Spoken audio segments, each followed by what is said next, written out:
बिहार में चल रहे स्पेशल इंटेंसिव रिवीजन यानी एसआईआर को लेकर सुप्रीम कोर्ट में बुधवार को पूरे दिन गर्मागर्म बहस हुई। ये मामला अब एक संवैधानिक टकराव के रूप में उभर कर सामने आया है, जिसमें एक तरफ चुनाव आयोग यानी ईसी का संवैधानिक अधिकार है तो दूसरी तरफ नागरिकों का मतदान का संवैधानिक हक। सुनवाई के दौरान जस्टिस जॉय माल्या बागची ने इस मामले को बहुत स्पष्ट शब्दों में परिभाषित किया। उन्होंने कहा कि ये संवैधानिक अधिकार और संवैधानिक हक की लड़ाई है। एक तरफ अनुच्छेद 324 के तहत चुनाव आयोग की निगरानी की शक्ति है और दूसरी तरफ अनुच्छेद 326 के तहत नागरिकों का वयस्क मताधिकार।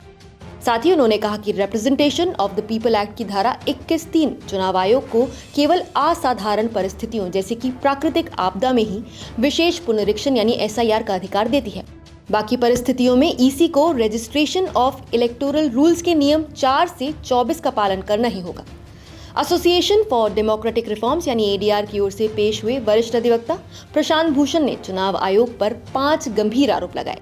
इसमें पहला था एसआईआर को जल्दी कराने में जल्दबाजी और पारदर्शिता की कमी।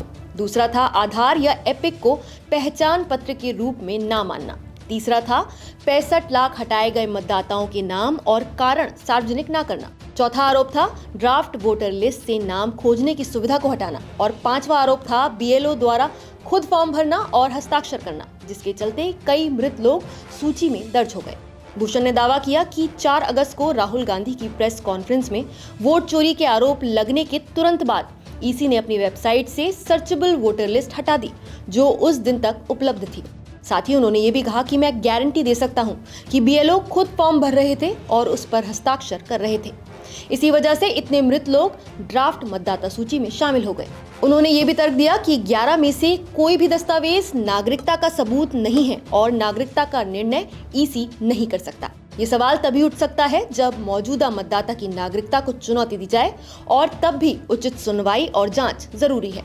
हालांकि कोर्ट ने इस दलील से असहमति जताई और कहा कि एसआईआर प्रक्रिया मतदाता विरोधी नहीं है। पीठ ने कहा कि पहले के संक्षिप्त पुनरीक्षण में केवल 7 दस्तावेज मान्य थे, जबकि एसआईआर में ये संख्या 11 है, जो दर्शाता है कि ये कदम मतदाता अनुकूल है।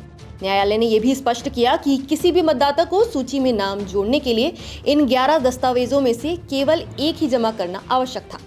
सुनवाई में याचिकाकर्ताओं की ओर से वरिष्ठ वकील अभिषेक मनु सिंघवी ने तर्क रखा कि एसआईआर के दस्तावेजों की संख्या 11 भले ही हो, लेकिन उनका कवरेज बेहद सीमित है। उन्होंने उदाहरण दिया कि बिहार में पासपोर्ट धारकों की संख्या केवल 1 से 2% है और राज्य में स्थायी निवास प्रमाण पत्र देने की कोई व्यवस्था नहीं है। इस पर भावी सीजेआई जस्टिस सूर्यकांत ने उन्हें बीच में टोकते हुए कहा, बिहार को इस तरह से प्रोजेक्ट मत कीजिए। उन्होंने ये भी जोड़ा कि देश की सर्वोच्च सेवाओं जैसे कि आईएएस, आईपीएस, आईएफएस में सबसे अधिक अधिकारी बिहार से आते हैं और अगर युवा आबादी सक्षम ना होती तो ये संभव नहीं था।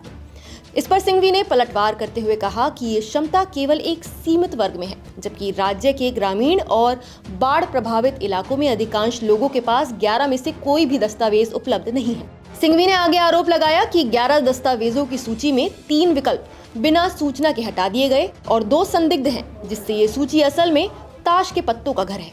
उन्होंने कहा कि ये कदम 1995 के लाल बाबू फैसले का उल्लंघन है, जिसमें सुप्रीम कोर्ट ने ये स्पष्ट किया था कि मतदाता सूची से नाम हटाने का कोई भी कदम पर्याप्त सबूतों के आधार पर ही होना चाहिए और मतदाता को अपना पक्ष रखने का अवसर दिया जाना चाहिए। मंगलवार 12 अगस्त को सुप्रीम कोर्ट ने कहा था कि मतदाता सूची में नागरिकों या गैर नागरिकों को शामिल या बाहर करना ईसी के अधिकार क्षेत्र में आता है। कोर्ट ने यह भी माना कि आधार और वोटर आईडी नागरिकता का प्रमाण नहीं है। साथ ही ईसी ने यह दावा किया था कि बिहार में 6.5 करोड़ से ज्यादा मतदाताओं को कोई दस्तावेज देने की जरूरत नहीं पड़ी, क्योंकि उनके नाम पहले से 2003 की वोटर लिस्ट में थे।